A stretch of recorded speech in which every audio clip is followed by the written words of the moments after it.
20. Zawerenga verso chepa chabe kumeneko ndipo tidzapitaso ku 1 Mafumu chapter number 18. Kumeneko ndidzawerenga undime zingapo kamambe sizambiri kumeneko yeni. Exodus chapter number 20. Ndidzawerenga kuchokera mchichewa cha lero. Ndidzawerenga verse number 2, 3, and 4.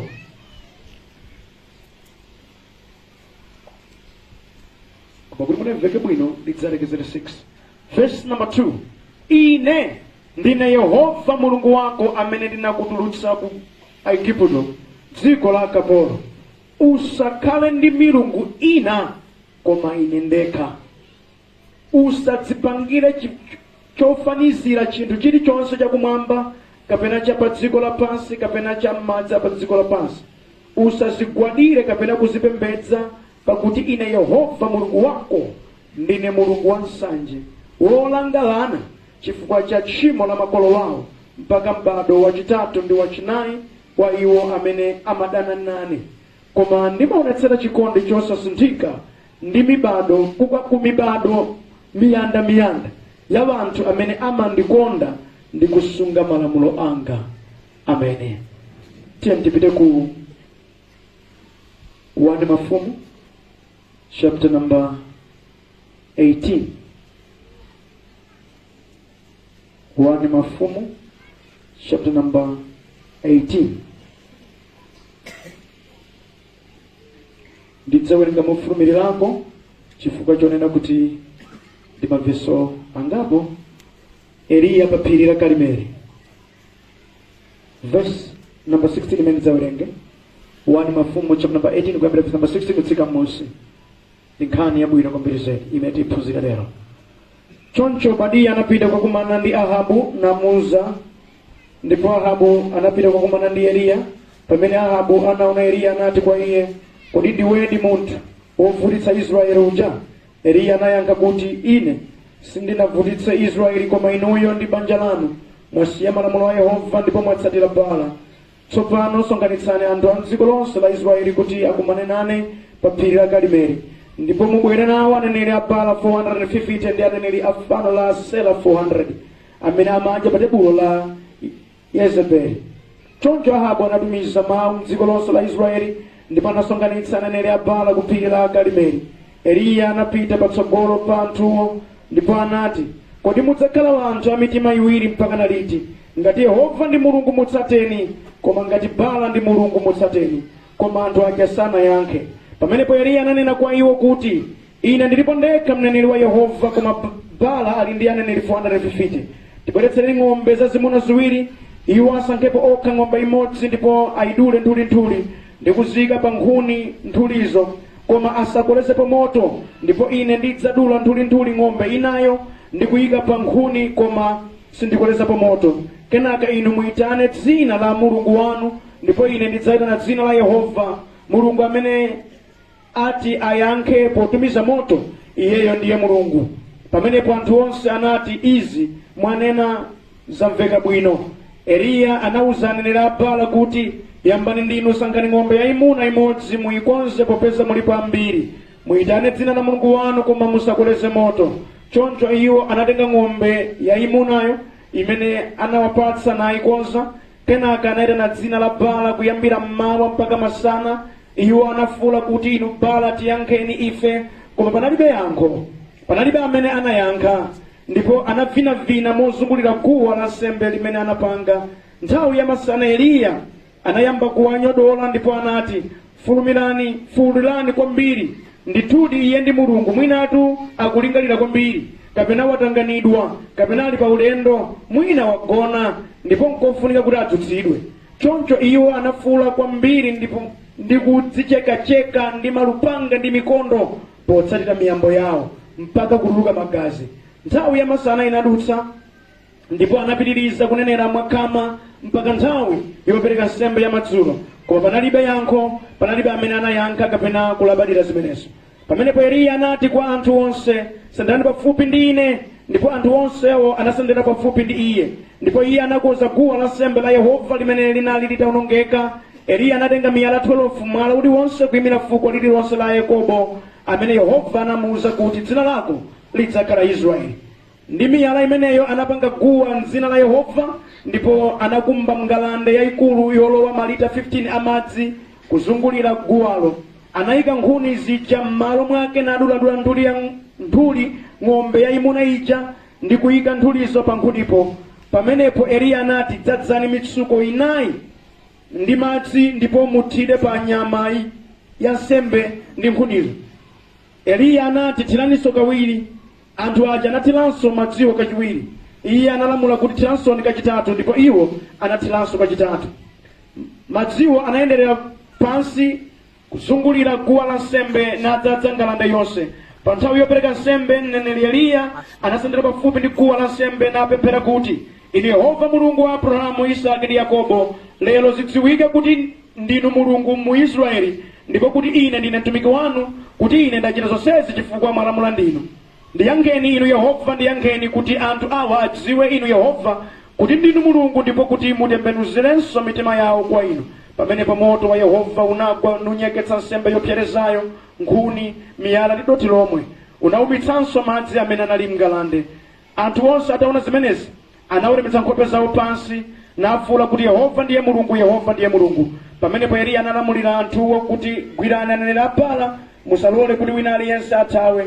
Anagwira onsewo, ndipo Eliya anabwera nawo ku chigwa cha Kisoni nawapha kumeneko.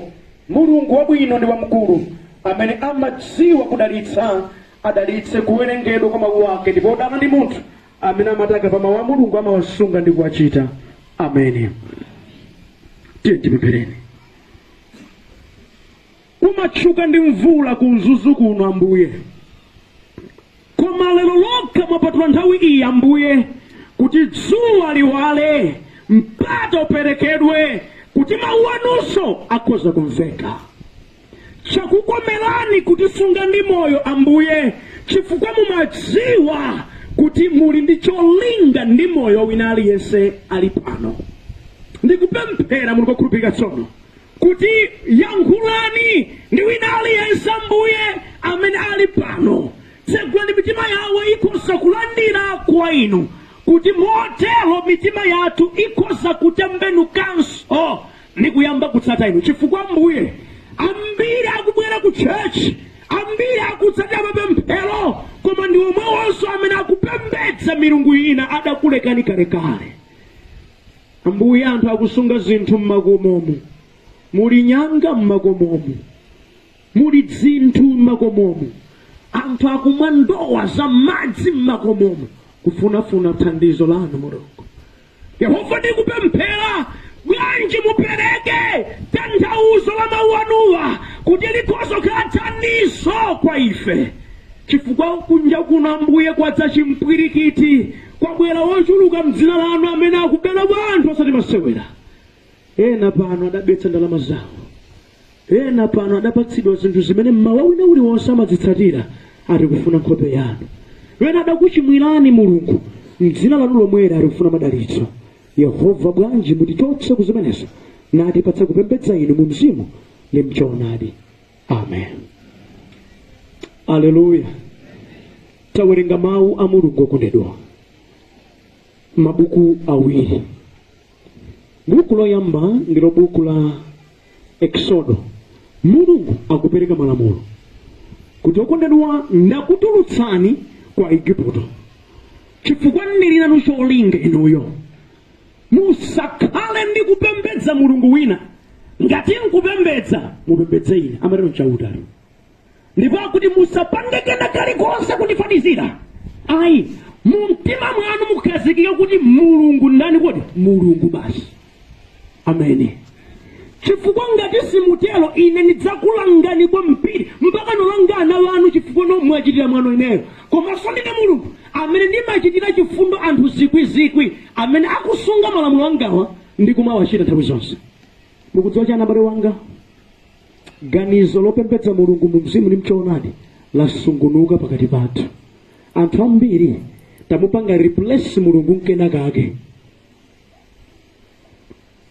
ndifusofuso nkufana nanchaura agaga nkufana nanchaura wena ali narorongerera amatilemekeza kwambiri zedi eya akaka nkochokera ku Israeli kapatari kameneka adandipatsa ndi man of God abusa Kambiri sikawamba woti zona chauta olenga kumwamba dziko lapansi nkufana nani aka ndimati ndinene ambiri akupembedza milungu ina mwa smart koma mawu a Yehova kuti usakhale nayo milungu ina koma inendeka tikamayankhula zimene pakati pathu zimaoneka ngati kuti ndikunama koma ndimati ndinene maona mtima zikuchitika pakati pathu zimenezi andi chitsanzo chake ndi mawu achadawerenga ku 1 Mafumu chapter number 18 pamene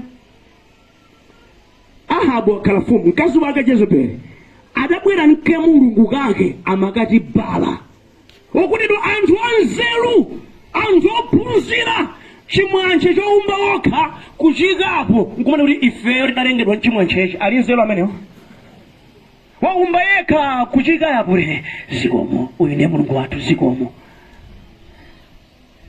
nosamane muli ndi tizitumwa tapanyani kuno ntakupa wena atu alipo ngosamba bwino zedi kumali chitumwa sangadzole mafuta opanda ulengera chitumwa susitsasutsa ku mafuta ako ali kuti aoneke bwino wena nditadapeza banja chifo yoti mankhwala limakhala mmafuta ndiukambazi khulupirireni wina adayankhulapo mawu kunena kuti ndikulapa ine chifukwa ndalakwira mulungu ndi anthu onse ndazunza ndi kuononga maganizo anthu ena inu mukamati anthu akamadyesa ndalama zawo kumafuta mati nzachabechabe ali mti milungu wina adanena kuti ineyo zimene nkachita ndinkate ngati mankhwala kena nkuika pa lilime langa kuti mawayo osamanika ngonena bambo abayizike ndimatenga mankhwala ena nkupaka kumaso akangoniona mtima pamuchitika BP munthu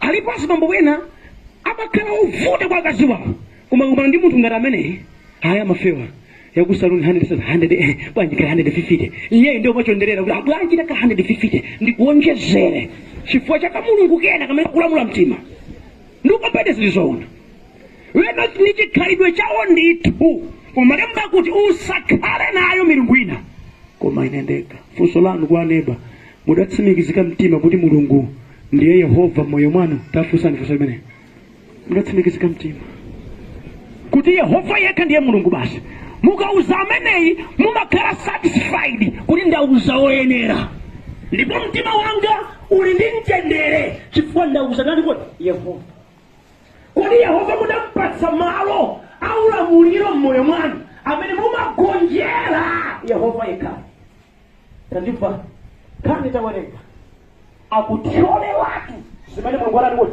wanena akukhala ndi Bala nakutamvetsera aneneri a Balawa adalipo chigulu koma yeti akuchita zabodza ndimati ndikambe nanu kuchuluka kwa anthu sikutanthauza chilungamo nthawi zonse ayi kupepa kwa zinthu sikutanthauza kuti zinthu zonzoonadi ayi ndithu chilungamolo chidachidwa ndi munthu mmodzi koma ngati chili chilungamo chati ngoti chilungamo olo gulu lidakhapo masausa ndi ambiri ngati lambwida chifukwa mali ndikuze pali bene zimene akuyendera si zimene mulungu adanena pali masomphenya ndi masophonya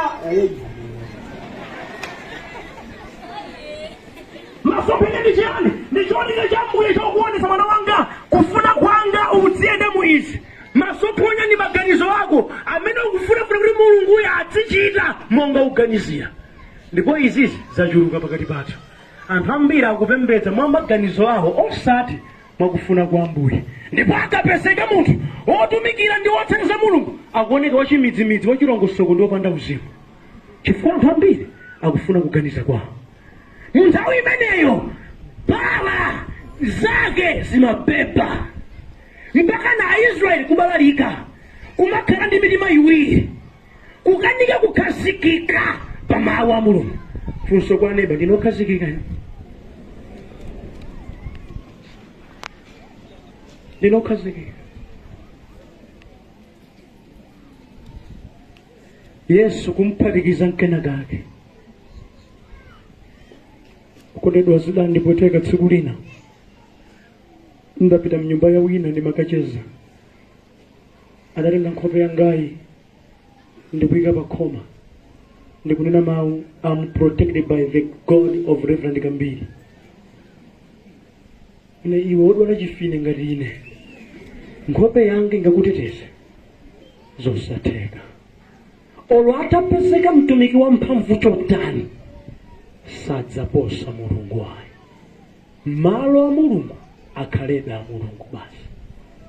Palibe kena kalikonse kudziko lapansi mungafanizire ndi mphamvu za mulungu. Ayi. Amen.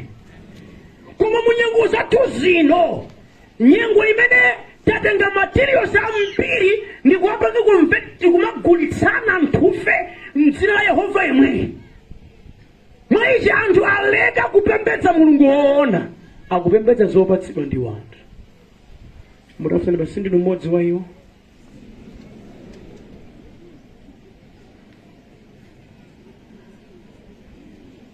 Kuna pali holy water, anointed oil, holy pajama, holy duvet, holy woko, holy jacket.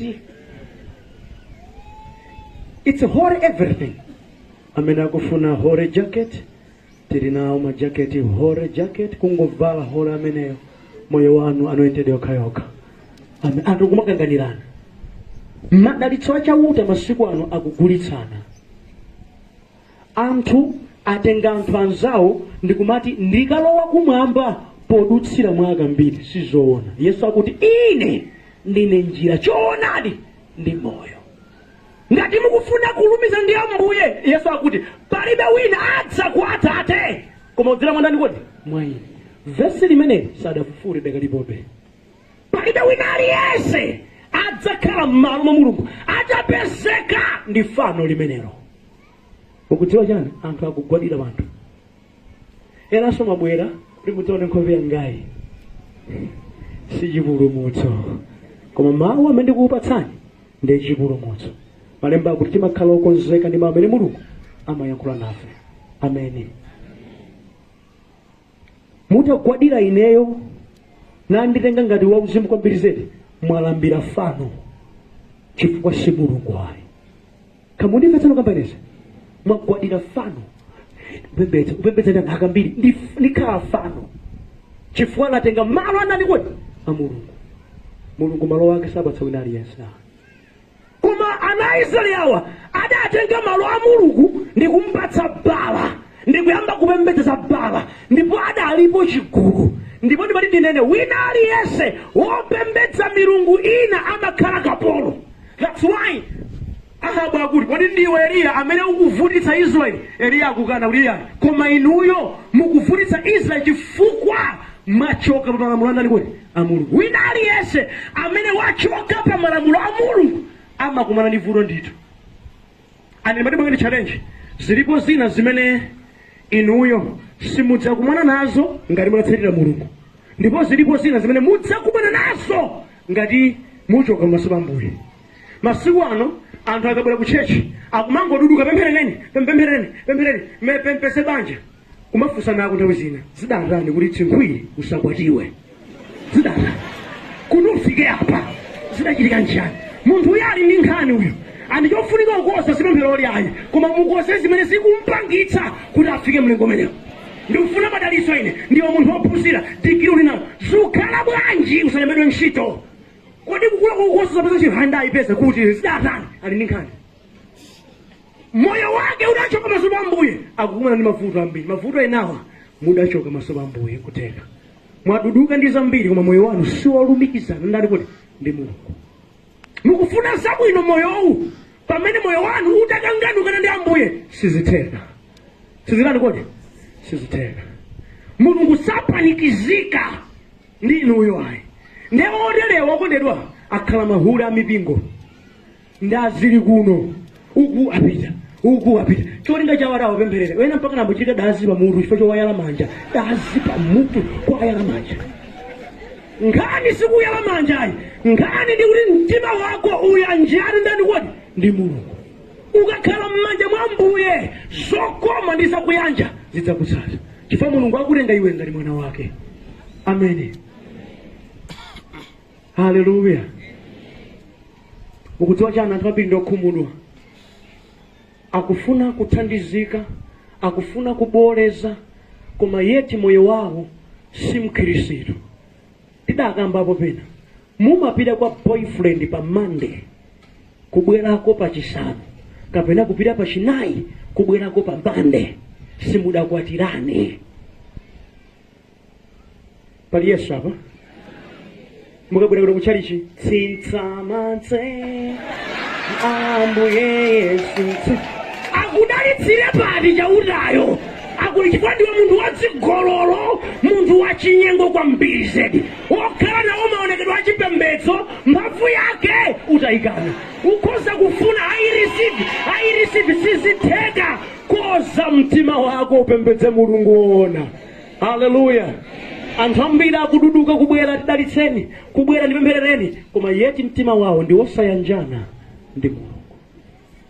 Alipo apa mwapirira kwambiri zedi, mwavala jekere machena, mukachoka pano mumakaponda sophazi lanu khomo la bala nomwenu muli ndi nzeru ino kodi mukufuna Mbuye kudalitseni, muli nkachibwezi mwachito katsazika aya tiyankhulani cha mafriji chifukwa bwera kambiri. I should attend the service first.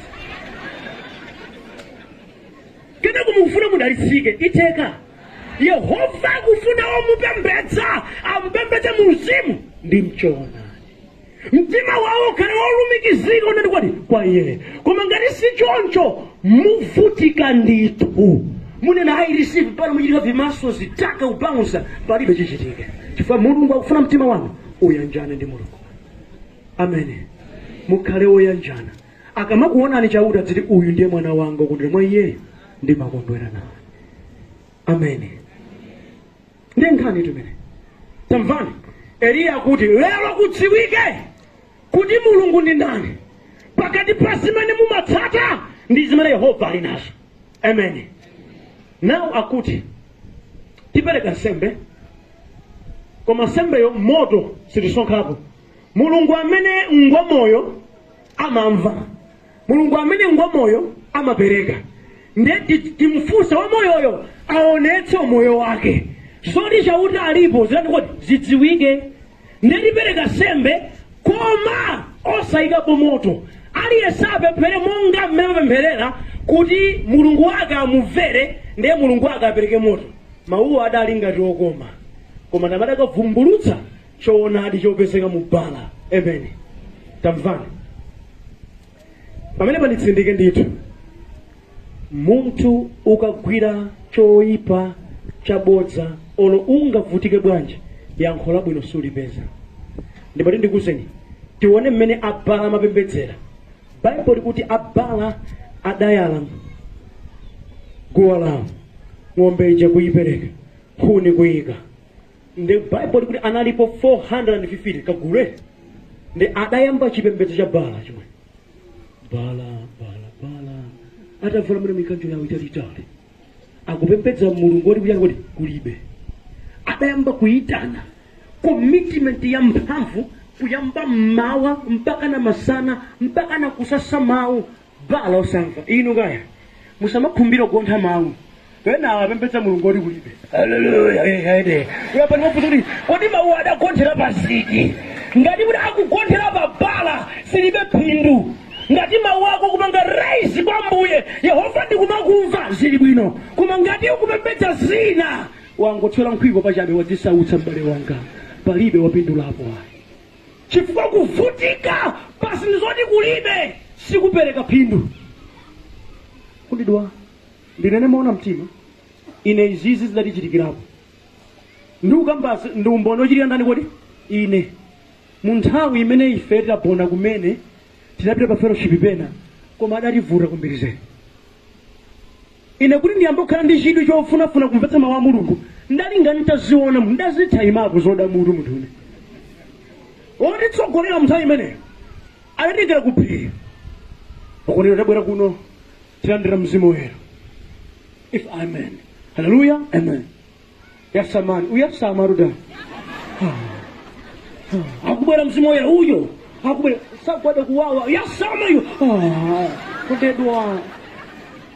Kundedwa mukudziwa cha tsini munthu wayasama mphepo kungolowa kukosi kuvuti kutsama uliyesi ukamatsama uliye akulowa mzimu woyera akulowa mzimu woyera akulowa mzimu woyera munthu wayasama for a time asatsamwe it's obvious kuma zambuye zabatele ndikuti anthu ona kuti anthu amjani kuti ali kuphiri akukapemphera chiyasamireni kalekale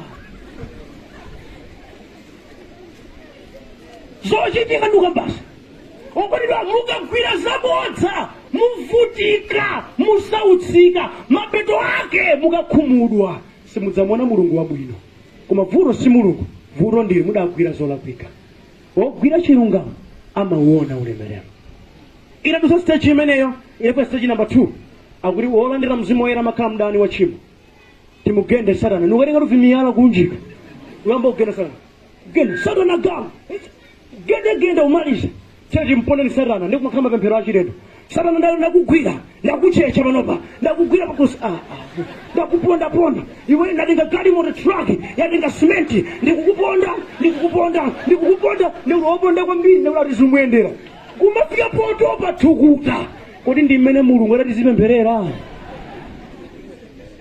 mausanga gonthe apa anthu akunja poona zili mnamanani kuti koma nkupemphera kodi uku tachoka levo imene idafika levo yomwe anoted water kudali kumwatu madzi osati masewu kukhaphwira madzi kwambiri ndi madzi anjala muti mimba mabweteka umene akuti kufokapo ndi kuti mzimu akukhazikika okondedwa kungozuzana ndikuyankhula inezi lwena ziwachitikira ndikukamba inezi zikuchitika mwinasoena kuti abusa mukhale ngati mwaona ine ndinazionapo kumene chifukwa chimene tidagwira simaonani kuti simawa mulungu sizimene baibulo lidanena ndaima ndapita kwawerenga baibulo ndikupeza choonadi ndinamasuka moyo mwanga kuti zonse timachita zija sichoncho yesu akuti pemphani ndipo kudzapitsaonani kuti kwa ine tikanangopempha mbuye ndifuna mzimu wanu akadatani mulunguyo akadapere zoyasama kuwa mwazijazo bwezikulibe afutani kuti simuzuzika nawo ine afutani simuzuzika nawo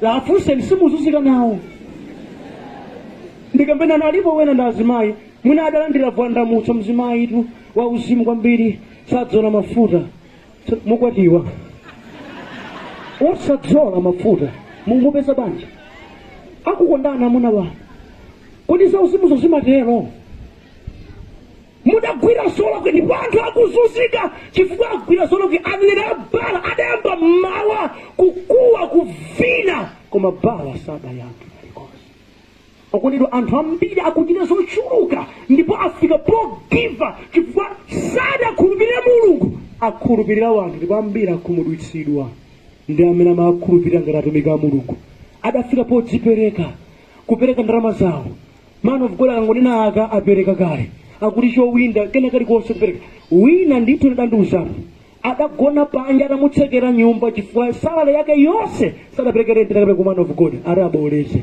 malo moboleza adakanyowa ndi mvula panja renti atatseka mutu wanu uzigwira ntchito asalipa neba mutu wako uzigwira osamangochita mutu wako uzigwira ntchito mutu wako uzigwira ntchito uziganiza aleluya chimene yehova adalipatsa m'mawu ake sichizunzo ayi koma dalitso yehova sadalilenge lizunzike andikumpembedza mulungu sikuzunzika ayi ndi chimwemwe cha mtima kuyanjana ndi ambuye mulungu wake zabwera zinazi ndezabala ndi uyankhula pano pano adasautsika adavutika pasopanda pake sadapindule kanthu amene kanthu kena tamvani Bible kuti adavina bala kuvina mpaka na mapazi kuwawa yankhulani kuti losabwera ukagwira cholakwika ngakhale ungavutike mwanji ungalimbikire ngati galu pa uzimba opanira mphikali chete sichoncho anthu akuyenda maulendo atalatale kufunafuna mathandizo sizikupezeka mutakumbukira mzimayi okhetsa mwazi kwa zaka 12 baibulo limanena kuti adasudzula asing'anga ambiri ndalama zakezo mpaka adafika posauka koma adachira chifukwa kumene amapita kuti alibe chani kuti mayi ako koma atamva mbiri ya yesu akuti sindikayankhulana naye ndikangogudza chovala chake ndakhulupirira ndikachititsidwa sadachire kodi ndimati ndikuzeni athakati otumidwa ndi dierekezi amene akufuna chigoba chopemphera akumatenga advantage ya vuto lanu, akumatenga advantage ya kupsinjika kwanu kuti akudyere. Popeza banja loli kuvuta ndikupemphererani koma muonetsetse kuti chakhumi mukundilongosola nthawi ndi nthawi kuti Mulungu akhoza kumva mwachangu. Inivopu yonenepa mayankhoso onenepa ndipo inivopu yofewa yochepa mayankhoso pang'ono. Ndi mmene zimachitika prophetically kundedwa sizoona. Malemba akuti Yeremia 13:3 undiyitane ine ndipo ine ndidzakuyankha iwe ndipo ndidzakuonetsa zazikulu ndi zolakika zimene iwe suzidziwa. Malemba amatero. Ambiri amdierekezi akutenga advantage ya kupsinjika kwa wanthu, kusowa ntchito kwa wanthu, anthu aona nawo zopweteka, kusowa kwa banja, anthu afika pochitidwa chipongwe sangakwanitse kunena pagulu poti amachita nazo manyazi. Kusowa kwa ana, anthu achita nazo zoyipa.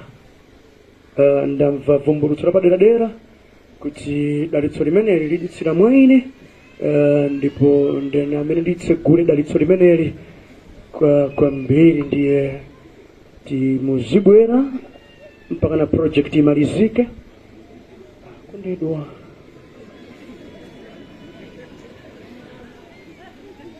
Kundedwa mpaka na kuchimwa ndithu koma sanganene poyera zamanyazi izi. Aneba mulibe zisisi zoterera mulibe Mungu wauza mulibe akazoliko linda amenewo mulibe zimenezi ndiuyankhula inezi sindikungobwebwetayi ndi ukamba zona zimachititsa manyazi. Mdierekezi amatenga advantage ya kusowa kwathu, ya kupanikizika kwathu, ya mtima wathu wolakalaka pamenepo amachenjera kupezekapo. Ife timati tagwira zenizeni koma ayi ndithu tapweteka. Tamvetserani?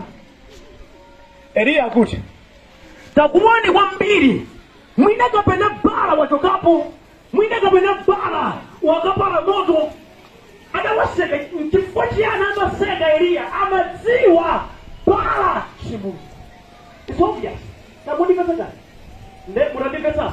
Point is very important. Bible ikuti anenera bala adafika poti cheka pa ndi mkondo komaso ndi mipeni mpaka na magazi chu commitment imeneyo kuchitira bala udi kulibe palizero apa. Ndimati ndikuzeni alipo wanthu amadzipanga komiti kwa mbiri kudzipanga sacrifice pa chinthu choti kulibe. Munapembedzako modero motenga mpaka na mpeni ndi kudzicheka kake zamasewera. Inu mukamaseka ndiwo kuku pang'ono chabe my mami ne koma iwo amafika kutenga mpeni ndi kudzilemba pa magazi chu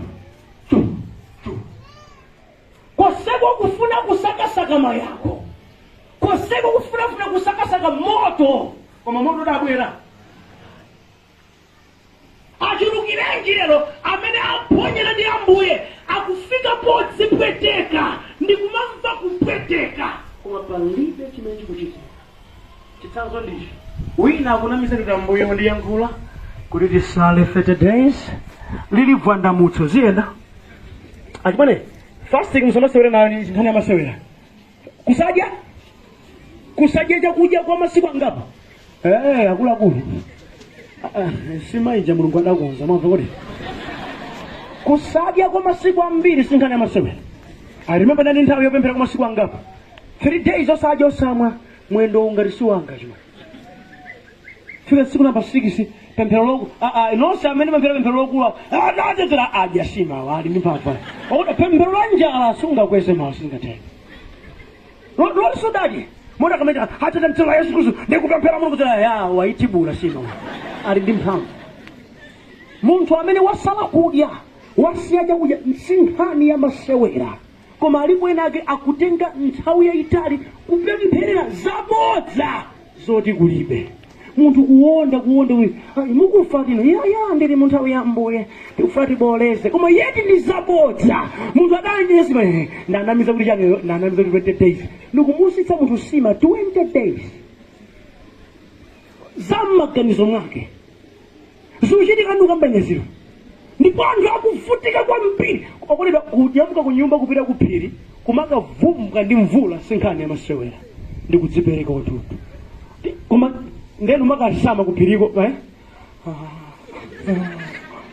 basi kwenu mabwerako munakapemphera ife nthawi yonse kudetsa iyi khasa akudakhala pamunda ukadakolola koma izizi ndi 0/10.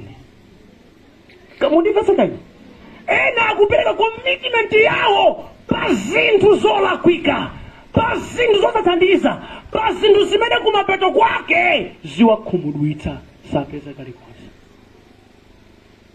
Adadzichekacheka kondedwa ndikumaliza moto sabwera funso langa ndikupita kumapeto adakondwera kana adakhumudwa.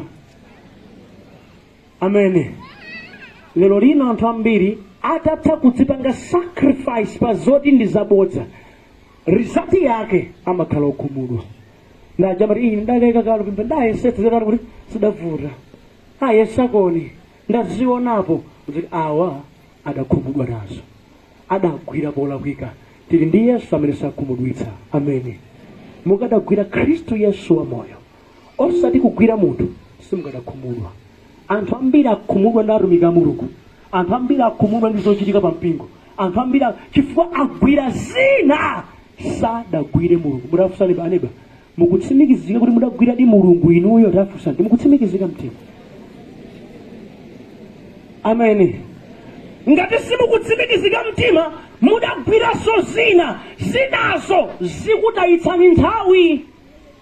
Lero lino tengana bwera nawo gwirani Yehova. Amene tandimvani Eliya ataona kuti alephera akuti okondedwa tasendani kwa ine ndikukonza guwa la nsembe miyala 12 kuyimira mtundu unali wonse wa Israeli. Ndiye Eliya akupemphera. Eliya akuti Yehova ndimvereni moto utsike kuti anthu awa adziwe ndinu Mulungu ndipo chimene muchitechi chite mbenuzenso mitima yawo kwa ndani kuti kwa inu. That is simple prayer moto udatsika. Amene andi akundigwira mtima Eliya kuti akufuna achite zinthu zopanda chinyengo. Akuti tsampo ni madzi. Ife pasi pano madzi amazimitsa moto koma no Eliya akuti tsampo ni madzi fa moto umene ubwere apa ngwa kwa Yehova suzimitsika ndi madzi a dziko lapansi. Adachita chipembedzo chake kuopanda chinyengo. Amene moto utatsika ndi kunyeketsa madzi, kunyeketsa miyala, kunyeketsa sembeja. Okha anthu adatsimikizika mtima kuti chilungamo chakupembedza ndi chili kwati chipembedzo chikhale chopanda chinyengo. Funso kwa neighbor mukupembedza mopanda chinyengo rafusa tapanikizani musawaopera yankhulani muwathandiza amene sanga kumenyeso ndi mchati chimwe rafusani chilungamo chakupembedza kwanu chilipo. Mukudziwa chana abale wanga ambiri akupembedza mwa chinyengo koma Eliya adaonetsetsa kuti no kupembedza kwake pasakale chani kwenu chinyengo. Amene tandimvani moto udatsika woka ana Israeli adafika povomereza kuti Yehova ndiye Mulungu. Ndimati ndikuzana abale wanga musataye nthawi mpaka mudzachite kutsimikiza motere. Ena akatsimikiza kuti Yehova ndiye Mulungu ali mu Gehena tiyamika Ambuye awa adatsimikiza palibe vuto na lililonse. Amene koma wena alipo amene ngamwano mpaka na lero adzatsimikiza kuti Yehova ndiye Mulungudi banja lawo litata. Adzatsimikiza kuti Yehova ndiye Mulungudi mano awo atagagada atachoka. Adzatsimikiza kuti Yehova ndiye Mulungudi ntchito yawo itata. Adzatsimikiza kuti Yehova ndi Mulungu ali mu Gehena amene sangalapenso. Ili ndi tsoka chofunika kwambiri zedakuluakulu ndikutsimikizika lero kuti Yehova ndani kuti ndi Mulungu. Amene kumapeto kwa nkhani kumapeto kwa uthenga Eliya akuti gwirana nera bala aphedwe awa chifukwa muchidziwa asatisokonezeso kena kalikonse kamene ndikabala mmoyo mwanu muphe chifukwa ngati simupha kakusokonezani munafunika mukhale ndi strong mindset yonena kuti kena kalikonse kamene ndikafeki kasakuyandikireni. Amen. Ngati mukufuna mwende Ambuye maona mtima musanyengerere anenera abodza musanyengerere zabodza zonse ziuzani point blank ndi bodza limene zina zikuchitika ndi za obvious. For example chemwali ndikuona kuti inu ndinu mzimayi. Amen. Zofuna soneneri zona mayambisa nyimbo siti maona zoti ndi mzimayi sizioneka zioneka is a lady. Ndikuona wina papa amene mutu wake mawawa tachulukira angapandopezeka wa mutu tachulukira ena pano ndikuona ntchito mukufuna ntchito ena mukufuna banja. It's obvious pamene pali gulu lotere oti lakhoza kupezeka. Amen. Chabodza chilichonse ipani kanizani pamene pakuti muganize oyipa ndipo zanani kuti adzakutawani musadzipereke kuti abulo sakupwetekana chifukwa iyeyo ali ngati mkango wobangula ofuna wina wake amuligwire. Njerekeza akubwera ndi zake zofuna kusokoneza mtendere wanu ikani full stop pa zimenezo. Alemani ndinene Satan ali too much clever kufuna kuononga moyo munthu. Very clever, very cunning kufuna kuononga moyo wa munthu. Samalana amabwera ndi mawu auzimu amabwera ndi maonekedwe achipembedzo mphamvu yakadayikana amabwera ngati nkhosa ali fisi umonera dovu nkhosa yanji yochucha dovu zira no this is not true. This is not pamalemba kuti mudzawazindikira pa zipatso zawo. Amen. Okondedwa zabala sizidya nawo za Ambuye ipani chisoni china nchosathandiza. Inu mukudziwa kufusa ndiyo ndi mamuna wa muno wake ine kwana mamuna ndi angakhumudwe anyway we just play it smart. Chisoni chowapatsira kupata kofe kuchimo ipani akamabwera mbe chema ndikufunani kuti azonadi simukulako kundifuna chifukwa ndabadwa bwino koma ndine mkazi wa muno wake simudalako kundifuna I'm beautiful koma ndine mkazi wa muno wake ndi amarero inde sindipanga nawo zopusa khalani ali kwambiripira kwinako koma ine ndakana sindilambira fano ineya. Amen. Ayi kunchito kwafika chinyengo kanani musayiwani tsikule ndine mkristo baja sindipanga nawo zimenezi. Ngati mukufuna mwende ndi Ambuye maona mtima onetsani kupembedza kwanu koona pakukana kana zakatangalezi izi diri kubwera kanani ndine mkristo opa kumwamba katangale sindipanga nawo andecho kana mutiri palibe futo koma nokatangale ine ayi ndima mutsiwa mulungu wanga bala sindilambira ayi ende mufosauka muzana pasi ngati chiwero kuti zilibe kanthu wala kumwamba ndikalowe. Amen. Moyo umene ukhale nawo mkati mwa moyo wanu kabala kena kalikonse ipani moyo mwanu musaphatikize za uzimu ndi uchimo siziyenda. Amen. Chomaliza ndichi mulungu ndikupembedzaye alibe formula. Amen. Alibe chani kuti moto utsike Eliya adangoti Ambuye vereni pemphero lomwe tathukuta moto lani kuti udatsika koma mudziwe kuti mnthawi imeneyi nkuti mvula idakhala zaka 3.5 osagwa kudafuna kuti pamene aneneri abala aphedwa dalitso libwere chimene chidayima chifukwa chakupezeka kwa abala chiyambenso kuyenda bwino kuti abala wagonja adafunika apempherenso kuti mvula ibwere adapemphera 7 times tsiku lake lomweli phiri lake lomweli mneneri wake yemweyi mulungu wake yemweyi koma pemphero linali lidafunika 7 times ndipo Bible limati adatenga mutu wake nkuyika mphechepeche ndikupemphera pempherazi bwana kupemphera kuboyamba takaona ngati kubwera mtamba kuti kulibe kati sadatope akhristu ambiri mukufuna kuti mulungu azitenga maganizo anu I've been praying. It's almost a month now. You wait. Kurubira mbuye. Pempelabe. Ukakudri ndikumpembedza ndi mulungu. Akumvabe. Adzachitabe ndi mulungu. Sindinyanyala ndipembedzabe. Pakuchita zimenezo madalitso a Yehova mudzawaona. Amen. Osati ambuye ndikukupatsani 3 days kuti muchite zimenezi. Ngati simuchita ineyo ndileka kupemphera. Tamvetsera kaya. Ukaleka kupemphera ukufa pere kugahena uluza ndiwe. Akristo osamarama panyani kuno madzimva kumbiri. Kumafuna kuti mulungu azikudyoretsani. Iyayi. Ife ndi amene zidyoretsa mulungu. Chifukwa mulunguyo ndi amene atilenga. Kalikonse tili nako adatipatsa ndi mulungu amene kunayenera timpembedze. Amen. Mukachoka pamaso pa Ambuye mpira ku chapo tingoyerekeza bwanje mulungu uyu aletse kulino mphepo yake sakuombeni zita mphamvu zake mwe inu achotsemo tosefe titsegule mmimba pano zigwira amusamanyadeka muli manja mwa Ambuye okulira kupanda Yehova kutisunga palibe chingachitikepo. Amen. Misewu yomwe timayenda ena kumafamo ife limapita ngulani kodi ndikubwerako ine ndidadwalapo mwendo wanga udatupa ndakamba posopera zimenezi thauzo kanika kuvala ndimavala salo chifukwa mwendo udatupa kwambiri mpamene ndazindikira kuti umeta ndevu azibambo ndintendere.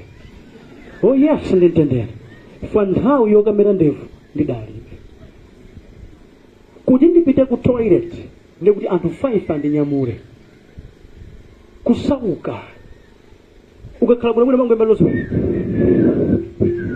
simple dwala uone ali yasambiro toriyo nthawi yoti arengere ku nyumba ija yakwana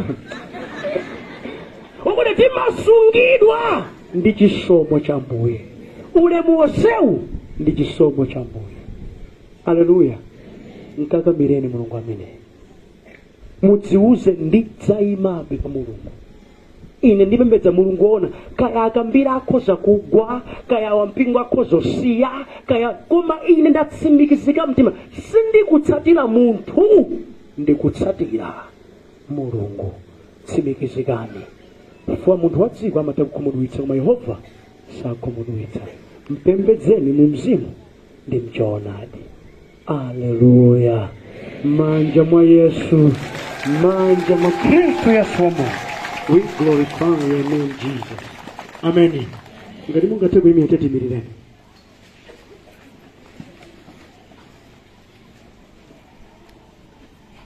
Chimene fanichite pano ndikukuthandizani ukaso ndi pemphero la kombirano ndikupembedzani nokhanu basi ndikuchotsa moyo wanga wonse kuzina zonse ndikupatsani nokha basi. Amen.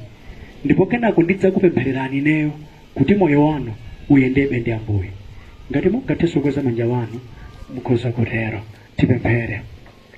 Munditsatire mawu akuti Ambuye Yesu ndamva kuyankhula kwanu ndikufunika ndikupembedzeni inu nokha osati zina. Nkutheka ndapembedza zina kale zidakuyimbirani mundikhululukire. Pamawu anuwa ndapeza kuti kusautsika ndidagwira zabodza ndadzivuta koma ndidzilimbikira pa zainu nokha mulungu poti ndiyezeni ndapeza ndinu mulungu ondilenga ondisamalira ndikudziperekanso kwa inu nokha. Ndinu woposa kena kalikonse kamene anthu anganene chifukwa inu ndinu mulungu. Moyo wanga ndidzakutumikirani, moyo wanga ndidzakupembedzani.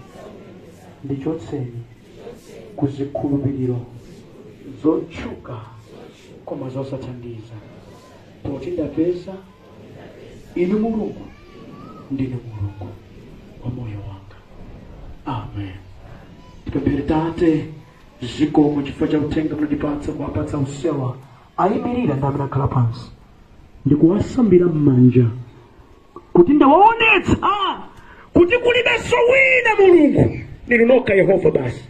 Ndawaonetsa Baala ndi wozunza, Baala ndi wabodza, Baala amangosautsa wanthu, sakwanitsa kuyankha pemphero.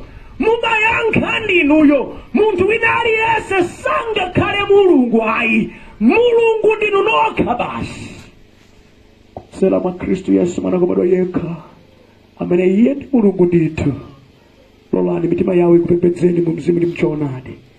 Amamatuleni ku zoyipa zonse ndi zabodza zonse zawatayitsa nthawi. Kuyamba kwa lero ayende ndinu mu mzimu ndi mchoonadi mwa Yesu Khristu.